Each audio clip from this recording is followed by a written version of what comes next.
உங்களை இந்த ஆழமான உரையாடலுக்கு ரொம்ப உற்சாகமா வரவேற்கிறேன். இன்னைக்கு நாம பேச போற விஷயம், நீங்க தினமும் கடந்து போற ஆனா பெருசா கவனிக்க தவறிய ஒரு விஷயத்த பத்தினது. ஆமா. குறிப்பா சொல்லணும்னா, இப்போ நீங்க காலடி எடுத்து வச்சிருக்கீங்களே அந்த பூமிய பத்தினது. இந்த ஆழமான தேடல் நம்ம மூல குறிப்புகளான அருட்பெருஞ்சோதி நாம சங்கீர்த்தனம், அப்புறம் அருட்பெருஞ்சோதி அகவல்ல இருக்கிற ரகசிய தத்துவ படிக்கட்டுகள் 184லிருந்து 187 வரை உள்ள வரிகளை ரொம்ப ஆழமா அலச போகுது. ரொம்ப முக்கியமான ஒரு பகுதி இது. ஏன்னா நம்ம கால்ல படுற இந்த சாதாரண மண்ணு வெறும் உயிரற்ற ஜடப்பொருள் கிடையாது. ஆமா, அதுக்குள்ள எத்தனையோ ரகசிய தத்துவ படிக்கட்டுகள் மறைஞ்சிருக்கு. சரி, இத விரிவாக பார்ப்போம். இந்த அகவல் வரிகள் மண்ணோட நுட்பமான தன்மைகளை எப்படி ஒரு மாபெரும் தத்துவ படிக்கட்டுகளா மாத்தி நம்ம கண்முன் விரிச்சு வைக்குதுங்கிறத பார்க்க போறோம். கண்டிப்பா. இந்த வரிகளுக்குள்ள நுழைஞ்ச உடனே இங்கே மிகவும் ஆச்சரியமான விஷயம் என்னவென்றால், ஒவ்வொரு ஈர்ப்பியல் தன்மையை பத்தி சொல்லும் போதும் அருட்பெருஞ்சோதி அப்படிங்கிற வார்த்தையை திரும்ப திரும்ப வருது. ஆமா, வாசிக்கும் போதே ஒரு தாளம் மாதிரி அது மனசுல பதியுது. அதுதான் விஷயமே. ஒரு சாதாரண கவிதையில இப்படி திரும்ப திரும்ப வந்தா அது வெறும் வார்த்தை அலங்காரம்னு நாம நினைச்சிடலாம். ஆனா இப்போ இந்த மூல குறிப்புகள்ல பாத்தீங்கன்னா, மண்ணோட ஒவ்வொரு நுணுக்கமான குணாதிசயத்தையும் விளக்கிட்டு அதுக்கு பின்னாடி ஒரு மாபெரும் பேரொளி செயல்பட்டுக்கிட்டு இருக்குன்னு ஒரு நினைவூட்டல் கொடுக்கப்பட்டிருக்கு. அதாவது இந்த இயற்கையோட வழிமமைப்பு எதுவும் தற்செயலா நடந்ததில்ல அப்படிங்கிறீங்க. சரியா சொன்னீங்க.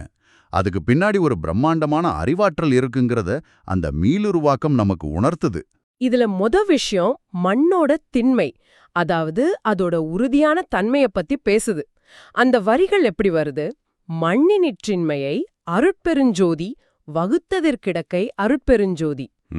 இது படிக்கும்போது எனக்கு என்ன தோணுச்சுன்னா, திண்மைனா அதோட கடினமான உறுதியான தன்மை. இப்போ நீங்க ஒரு பெரிய மலையில ஏறி நடக்கும்போதோ இல்லனா ஒரு 100 மாடி இருக்கிற பெரிய கட்டடத்தோட அஸ்திவாரத்தை பார்க்கும்போதோ இந்த பூமி எவ்ளோ ஸ்ட்ராங்கா நம்மள தாங்கி பிடிக்குதுன்னு நீங்க உணர்ந்திருப்பீங்க. உண்மைதான். இந்த திண்மை மட்டும் இல்லனா நம்மளால ஒரு அடி கூட எடுத்து வைக்க முடியாது இல்லையா? அந்த உறுதியான தன்மை தான் ஒட்டுமொத்த பிரபஞ்சத்தின் ஒரு குறிப்பிட்ட பரிமாணத்துக்கு அடிப்படை. இப்போ இந்த திண்மை அப்படிங்கிறது சும்மா ஒரு பாறை மாதிரி இருக்கிறது மட்டும் கிடையாது. வேற எப்படி புரிஞ்சுக்கலாம்? இந்த வரிகள்ல வகுத்ததற்கிடைக்கை அப்படின்னு ஒரு வார்த்தை வருது. வகுத்தல்னா ஒரு ப்ளூ பிரிண்ட் போட்டு ரொம்ப நேர்த்தியா உருவாக்குறது. கிடைக்கைனா அது எப்படி அமையணுமோ அப்படி ஒரு அடித்தளமா படிய செய்யறது. ஒரு இன்ஜினியர் அஸ்திவாரம் போடுற மாதிரி. அதேதான். இதை நாம ஒரு பரந்த கண்ணோட்டத்தோட இணைத்து பார்த்தால் இந்த மண்ணோட கடினத்தன்மை அப்படிங்கிறது ஏதோ தற்செயலா உருவான ஒண்ணு இல்ல. அது ஒரு பரம்பொருளால், அந்த அருட்பெருஞ்சோதியால் பிரத்யேகமா புரோகிராம் பண்ணப்பட்ட ஒரு அடித்தளம். வாவ், புரோகிராம் பண்ணப்பட்ட அடித்தளம் ரொம்ப அருமையான வார்த்தை.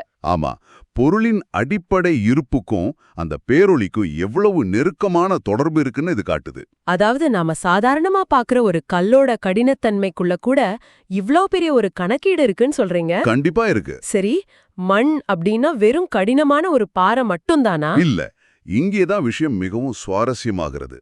ஏன்னா அடுத்த வரிகள் நம்மள வேறொரு தளத்துக்கு கொண்டு போகுது. அந்த வரிகளை சொல்லுங்க. அன்னுரவு கத்த அருட்பெருஞ்சோதி மண்ணினர் பொன்மை அருட்பெருஞ்சோதி வகுத்த திலைமையை அருட்பெருஞ்சோதி அன்னுரவமைத்த அருட்பெருஞ்சோதி.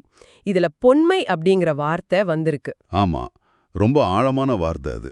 நீங்க வெளியே போய் ஒரு கைப்பிடி மண்ணை எடுத்தீங்கன்னா அது பாக்குறதுக்கு சாதாரண தூசியா அழுக்காதான் தெரியும்.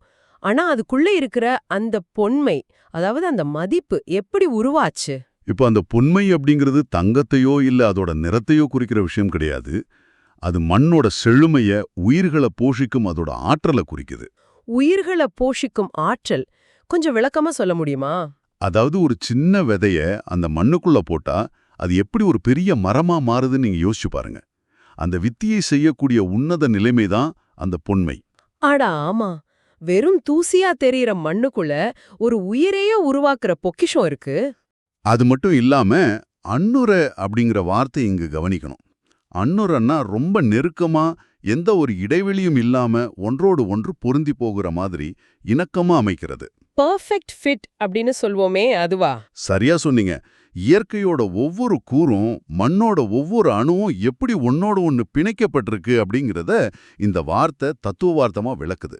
அண்ணுற அமைத்த அப்படிங்கிறது அந்த பேரொளி ஏதோ தூரத்துல இருந்துகிட்டு கட்டளை போடாம மண்ணோட ஒவ்வொரு துகளுக்குள்ளேயும் ஊடுருவி ரொம்ப நெருக்கமா பிணைஞ்சிருக்கு அப்படின்னு நான் புரிஞ்சுக்கிறேன். 100க்கு 100 உண்மை. ஒரு விதைக்கும் மண்ணுக்கும் இடையில இருக்கிற அந்த நெருக்கமான உறவை இது ரொம்ப அழகா சொல்லுது. ஆனா இத தொடர்ந்து வர்ற வரிகள் என பயங்கரமா யோசிக்க வச்சிடுச்சு. என்ன வரிகள் அது?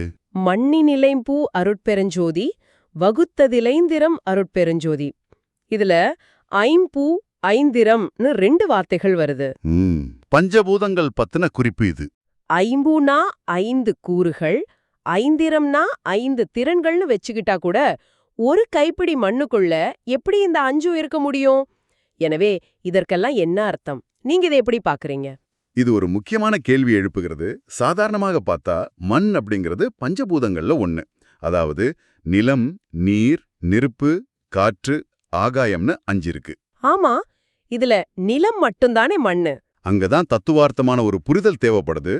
இதுக்குள்ள எப்படி 5 கூறுகளும் 5 திறன்களும் வந்ததுன்னு ஒரு சந்தேகம் வரும். ஆனா நிலம் அப்படிங்கிறது மிகவும் அடர்த்தியான ஒரு கூறு. ஓகே, அடர்த்தியான கூறுனா? இதுக்குள்ள மத்த 4 பூதங்களோட தன்மைகளும் ரொம்ப நுட்பமா அடங்கியிருக்கு. அதனாலதான் எல்லா வகையான உயிரினங்களுக்கும் தாவரங்களுக்கும் இது ஒரு ஆதாரமா இருக்கு. கொஞ்சம் இருங்க. அந்த ஐந்திரம், அதாவது 5 திறன்கள்னு சொல்றீங்களே, அது என்னன்னு கொஞ்சம் விளக்கமா சொல்ல முடியுமா? ஏன்னா சாதாரணமா மண்ணுன்னு நினைக்கும் போது நமக்கு அதோட கடினத்தன்மை மட்டும்தானே ஞாபகத்துக்கு வருது. கண்டிப்பா. அந்த 5 திறன்களையும் நம்ம 5 புலன்களோட தொடர்புபடுத்தி பார்க்கலாம். முதலாவது, ஒளியை கடத்தும் திறன். பூமிக்கு அடியில அதிர்வுகள் எப்படி பயணிக்குதுன்னு நீங்க யோசிச்சு பாருங்க. ஆமா, நிலநடுக்கம் வரும்போது அந்த அதிர்வு பல கிலோமீட்டர் கடந்து வருதே. சரியா புடிச்சிங்க. 2வது, தொடு உணர்வு. மண்ணோட அந்த திண்மை, கடினத்தன்மை நாம ஏற்கனவே பேசணும் இல்லையா, அது. 3வது, ஒளி அல்லது வடிவம். மண்ணுக்குன்னு ஒரு நிறம், ஒரு உருவம் இருக்கு. 4வது, சுவை. இது ரொம்ப ஆச்சரியமான விஷயம். சுவையா? மண்ணுக்கு சுவை இருக்கா? நேரடியா மண்ணை சாப்பிட்றத பத்தி நான் சொல்லல. ஒரு மாம்பழத்தோட சுவையோ ஒரு காய்கறியோட சுவையோ எங்கிருந்து வருது? அது வளர்ற மண்ணிலிருந்துலாம் அந்த சுவையை அது எடுத்துக்குது. அட, சுவை மண்ணிலிருந்து வருதுன்னு நீங்க சொல்லும்போதுதான் அது எவ்ளோ பெரிய விஷயம்னு எனக்கு உரைக்குது. ஆமா, ஒரே தண்ணியை ஊத்தி வளர்த்தாலும் ஒவ்வொரு செடியும் ஒவ்வொரு சுவைய கொடுக்கறதுக்கு காரணம் அந்த மண்ணுக்குள்ள இருக்கிற அந்த நுட்பமான திறன் தான், இல்லையா? 100% உண்மை. 5வது திறன் மனம். மண்ணுக்குன்னு ஒரு பிரத்யேகமான வாசனை இருக்கு. இப்படி ஒட்டுமொத்தமா 5 ஆற்றல்களையும் தன்னுள் சுருக்கி வச்சிருக்கிற ஒரு மாபெரும் களஞ்சியமா தான் இந்த மண் செயல்படுது. அந்த 5வது திறன், அதாவது மண்ணின் வாசனை, இத நினைச்சாலே எனக்கு அந்த பெட்ரிகோர் எஃபெக்ட் தான் ஞாபகத்துக்கு வருது. கோடை காலத்துல பயங்கர வெயிலுக்கு பிறகு முதல் மழைத்துளி மண்ணுல விழும்போது ஒரு வாசனை வருமே. ஆஹா, உலகத்திலேயே மிகச்சிறந்த வாசனை அதுதான். அந்த வாசனையை பிடிக்காதவங்க யாருமே இருக்க முடியாது. அதத்தான் அடுத்த வரிகள் சொல்லுது. அண்ணுறவமைத்த அருட்பெரும் ஜோதி, மண்ணினாற்றம் அருட்பெரும் ஜோதி, வகுத்தது பல்வகை அருட்பெரும் ஜோதி, அண்ணுறப் புரிந்த அருட்பெரும் ஜோதி. ரொம்ப அற்புதமான வரிகள். அந்த மழையோட முதல் வாசனை, அந்த நாற்றம் எப்படி அருட்பெருஞ்சோதியால இவ்வளவு நெருக்கமா அமைக்கப்பட்டிருக்குன்னு நினைக்கும்போது சிலிர்ப்பா இருக்கு. நிச்சயமா. பண்டை தமிழ்ல நாற்றம் அப்படிங்கிற சொல்லுக்கு நறுமணம் அல்லது வாசனைன்னு தான் அர்த்தம். இன்னைக்கு நாம அதை வேற அர்த்தத்துல பயன்படுத்திட்டு இருக்கோம். ஆனா இங்கே அது இயற்கையின் மிகச்சிறந்த நறுமணத்தை குறிக்குது. ஆமா, கெட்ட வாடைய மட்டும் நாற்றம்னு சொல்றது நம்ம காலத்து வழக்கமாயிடுச்சு. உண்மைதான். அந்த நறுமணத்தை மண்ணுக்குள்ள எப்படி அன்னூறு அமைச்சாங்களோ அதே மாதிரி வகுத்தது பல்வகை அப்படின்னு அடுத்த வரியில சொல்றாங்க. இந்த உலகத்துல இருக்கிற மண் எல்லாமே ஒரே மாதிரி கிடையாது இல்லையா? ஆமா, நாமளே ஊருக்கு ஊர் வித்தியாசமான மண்ணை பாக்குறோமே. செம்மண் இருக்கு, கரிசல் மண் இருக்கு, வண்டல் மண், களிமண்ணுன்னு நிறைய வகைகள் இருக்கு. ஒவ்வொரு மண்ணுக்கும் ஒவ்வொரு குணம் இருக்கு. ஒரு மண்ணுல வளர்ற பயிர் இன்னொரு மண்ணுல வளராது. அதுதான் இயற்கையோட மிகப்பெரிய சூட்சுமம் நினைக்கிறேன். அதான் அந்த பன்முகத்தன்மையை, அதாவது டைவர்சிட்டிய அந்த பேரொளி எப்படி இவ்ளோ நேர்த்தியா செஞ்சிருக்குன்னு பாருங்க. எல்லாமே ஒரே மாதிரி இருந்திருந்தா இந்த உலகத்துல இவ்ளோ வகையான உயிரினங்கள், இவ்ளோ வகையான தாவரங்கள் உருவாகி இருக்கவே முடியாது. கொஞ்சம் யோசிச்சு பார்த்தா தலை சுத்துது. இந்த பல்வகை தன்மையும் அதற்கே உரித்தான தனித்துவத்தையும் அருட்பெருஞ்சோதி எப்படி ஒருங்கிணைச்சு எந்த ஒரு முரண்பாடும் இல்லாம அன்னுர புரிந்த அப்படிங்கிற நிலைக்கு கொண்டு வந்திருக்குன்னு இந்த வரிகள் நமக்கு உணர்த்துது. எல்லாமே ஒரு பெர்ஃபெக்ட் பேலன்ஸ்ல இருக்கு. ஆமா, இது எல்லாமே ஒட்டுமொத்த பூமியோட சுழற்சியோட இணக்கமா செயல்படுற ஒரு மாபெரும் இன்ஜினியரிங். ஒரு கைப்பிடி மண்ணை எடுத்துக்கிட்டு அதுக்குள்ள இவ்ளோ பெரிய அறிவியலையும் தத்துவத்தையும் பார்க்க முடியும்னு இந்த மூலக்குறிப்புகள் வழியா நம்ம தெரிஞ்சுக்கிட்டோம். இப்போ நாம இது வரைக்கும் பேசினதை சுருக்கமா பார்த்தோம்னா, சொல்லுங்க. முதல்ல மண்ணோட திண்ணை, அதாவது அதோட பிரம்மாண்டமான உறுதி எப்படி ஒரு அசைக்க முடியாத அடித்தளமா கிடைக்கையா இருக்குன்னு பார்த்தோம். அடுத்து சாதாரண தூசியா தெரியற மண்ணுக்குள்ள இருக்கிற பொன்மை, அதோட மதிப்பு, அது எப்படி அணுக்கமா அன்னூற பிணைக்கப்பட்டிருக்குன்னு பார்த்தோம். சரியா சொன்னீங்க. அதுக்கப்புறம் ஐம்பூ மற்றும் ஐந்திரம், அதாவது ஒரு மண்ணுக்குள்ள எப்படி 5 கூறுகளும் 5 திறன்களும் புதைஞ்சிருக்குன்னு அலசணும்.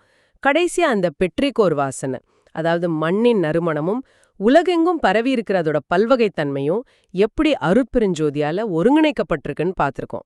ரொம்ப அழகா தொகுத்து சொல்லிட்டீங்க. ஆனா இதுல ரொம்ப முக்கியமான கேள்வி ஒன்னு இருக்கு. நீங்க இதை கேட்டுக்கிட்டு இருக்கும்போது, சரி இதெல்லாம் ரொம்ப நல்லா இருக்கு, ஆனா இந்த அறிவு எனக்கு ஏன் முக்கியம் அப்படின்னு உங்களுக்கு தோணலாம். கண்டிப்பா அந்த கேள்வி நிறைய பேருக்கு வரும். இந்த தகவல்கள் எல்லாமே சும்மா தெரிஞ்சுக்க வேண்டிய விஷயம் மட்டும் இல்ல. நீங்க தினசரி காலடி எடுத்து வைக்கிற இந்த பூமி, உங்களை தாங்கி பிடிக்கிற இந்த நிலம் வெறுமனே உயிரற்ற ஒரு கல்பாறை கிடையாது. அது ஒரு பெரும் ஒளியின் நுட்பமான படைப்பு. அதுல ஐந்திரம் இருக்கு, பொன்மை இருக்கு, அன்னுர அமைக்கப்பட்ட ஒரு நேர்த்தி இருக்குன்னு நீங்க உணரும்போது உலகை பார்க்கிற உங்களோட பார்வையே மாறிடும். அடுத்த முறை நீங்க ரோட்லயும் இல்ல ஒரு தோட்டத்திலயும் நடக்கும்போது நீங்க வெறும் மண்ணு மேல நடக்கல, ஒரு மாபெரும் தத்துவ படிக்கட்டின் மேல நடந்துகிட்டு இருக்கீங்கங்கிற விழிப்புணர்வு உங்களுக்குள்ள வரும். இது இயற்கையை நாம அணுகிற விதத்தையே மாத்தக்கூடிய ஒரு புரிதல். இந்த உரையாடல் உண்மையிலே நம்மளை சுற்றி இருக்கிற சாதாரண விஷயங்களுக்குள்ள இருக்கிற பிரம்மாண்டத்தை உணர்த்தியிருக்கு. இந்த மூலக்குறிப்புகளோட அடிப்படையில இறுதியா உங்ககிட்ட ஒரு கேள்வியை விட்டுட்டு போக விரும்புறேன். நமது காலடியில் இருக்கும் சாதாரண மண்ணிலேயே இவ்வளவு நேர்த்தியான 5 திறன்களும் திண்மையும் நறுமணமும் ஒரு பேரொளியால், அதாவது அருட்பெருஞ்சோதியால் குறியீடு செய்யப்பட்டுள்ளது என்றால், அடுத்த முறை நீங்கள் வெளியில் நடக்கும்போது உங்களைச் சுற்றியுள்ள மற்ற இயற்கை கூறுகளும் உங்கள் புலன்களோடு எப்படிப்பட்ட ரகசிய உரையாடலை நடத்தி கொண்டிருக்கிறது என்பதை நீங்கள் எப்படி உணர்வீர்கள்?